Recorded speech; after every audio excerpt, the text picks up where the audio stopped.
Shah news में आपका इस्तकबाल है। ताज़ा तरीन खबरों के लिए देखते रहिए शाह न्यूज। ఈరోజు మన మహబూబ్ నగర్ పార్లమెంట్ నియోజకవర్గ పరిధిలో ఉన్నటువంటి 7 సెగ్మెంట్లలోని ముదిరాజ్ ముఖ్య నాయకుల సమావేశం నిర్వహించుకోవడం జరిగింది.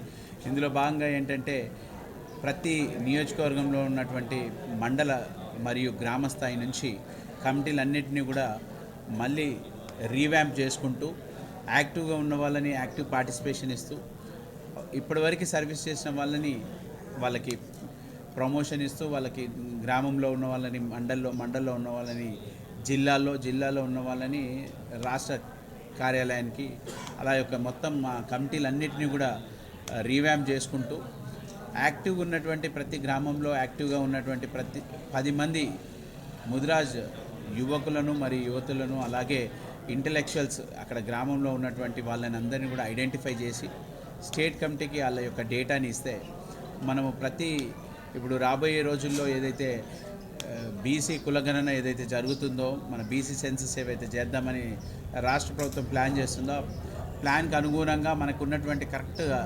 నిర్దిష్టంగా ఉన్నటువంటి ఆ యొక్క సంఖ్య వచ్చే విధంగా మనము ప్రయత్నం చేయడానికే ఈ యొక్క కార్యాచరణ తీసుకోవడం, అలాగే మళ్ళీ మన ముద్రాజ్ సంఘాన్ని పూర్తి స్థాయిలో అన్ని గ్రామాల్లో అన్ని వివిధ విభాగాలలో అన్ని డిపార్ట్మెంట్స్ని కూడా కంప్లీట్ చేసి ఒక జిల్లా వారీగా ఒక బహిరంగ సభ పెట్టుకొని మళ్ళీ రాష్ట్ర వ్యాప్తంగా ఒక పెద్ద బహిరంగ సభ పెట్టుకోవడం జరుగుతుంది. ఆ యొక్క కార్యాచరణలో భాగంగా ముఖ్య నాయకులతోటి ఈ యొక్క సమావేశం నిర్వహించడం జరిగింది. దాంట్లో ఈ పార్లమెంట్ నియోజకవర్గంలో ఉన్నటువంటి 7 సెగ్మెంట్ల నుంచి మండల ప్రతినిధులు అలాగే నియోజకవర్గ ప్రతినిధులు ఇక్కడికి రావడం జరిగింది. దీంట్లో ఏంటంటే మనకి యూనిటీ కోసము ఒక కులం యొక్క మన ముదిరాజ్ సంఘానికి జరుగుతున్నటువంటి అన్యాయం గురించి, అలాగే ఈనాటి ముఖ్య అతిథి జాతీయ ప్రధాన కార్యదర్శి కాసాని వీరేష్ ముదిరాజు గారు చెప్పినట్లు 17 పార్లమెంటు కాన్స్టిట్యూన్సీలలో ఈరోజు మేము ముదిరాజ్ ముఖ్య నాయకుల సమావేశం ఏర్పాటు చేస్తున్నాము. ఆయా జిల్లాలో కానీ ఆయా ప్రాంతాల్లో కానీ ప్రత్యేకంగా నెలకొన్న పరిస్థితులను సమస్యలను క్రోడీకరించుకొని ప్రభుత్వం దృష్టిలో అటు కేంద్ర ప్రభుత్వం కానీ ఇటు రాష్ట్ర ప్రభుత్వం కానీ వాళ్ళ చేతిలో ఏవైతే ఉన్నావో సమస్యల వాళ్ళ పరిష్కార దిశగా మేము ముందుకు పోబోతున్నాము. ఇక మరి ముఖ్యంగా ఉమ్మడి పాలమూరు జిల్లాలో గతంలో పెద్దగా జడ్పీ చైర్మన్ నుంచి మొదలుకొని మంత్రులుగా, ఎమ్మెల్యేలుగా, జిల్లా పరిషత్ చైర్మన్లుగా ఎన్నో అవకాశాలు పొంది చట్టపరంగా మాకు రావాల్సిన హక్కులను ఎన్నో పొందినాం. ఈ జిల్లాకు ప్రత్యేకత ఉంది.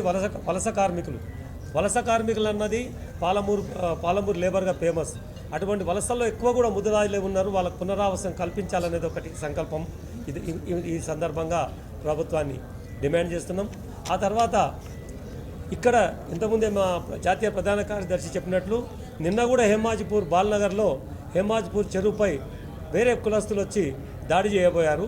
ఇదేంటంటే ఎఫ్సిఎస్లు ఎక్కడైతే రిజిస్ట్రేషన్ జరిగి ఉంటావో అక్కడ నీళ్లున్నంత వరకు ఆ చెరువుల మీద as long as water prevails in the water tanks rights goes to fishermen cooperative society. నీళ్లున్నంత వరకు ఆ హక్కు మత్స్యకారులకే ఉంటుంది. కాబట్టి వీటిని పునరుద్ధరించాల్సిన బాధ్యత గవర్నమెంట్ పైన ఉంది. మాకు రాబోయే ఎన్నికలలో ఎట్లాగో చట్టసభలలో తక్కువ అవకాశాలు వచ్చినాయి. ఇచ్చిన చోట కొంత అవగాహన లోపం వల్ల, రాజకీయ కుట్రల వల్ల ముఖ్యంగా సాధించుకోలేకపోయినారు. ఈ స్థానిక సంస్థల ఎలక్షన్లో ఎక్కువ చోట్లలో మేము ఇంతవరకే మా జాతీయ ప్రధాన కార్యదర్శిగా దృష్టి తీసుకొచ్చినాం. మౌనార్లో ఎక్కువ సీట్లు గెలిచే అవకాశాలు ఉన్నాయి. స్వతంత్రంగా వ్యక్తిగతంగా ముదిరాజుల నాయకులు స్వచ్ఛందంగా సేవ చేస్తూ ముందుకొచ్చి సొంత ఇమేజ్ కలిగిన నాయకులు ఉన్నారు. వాళ్లకు రాజకీయ పార్టీల ద్వారా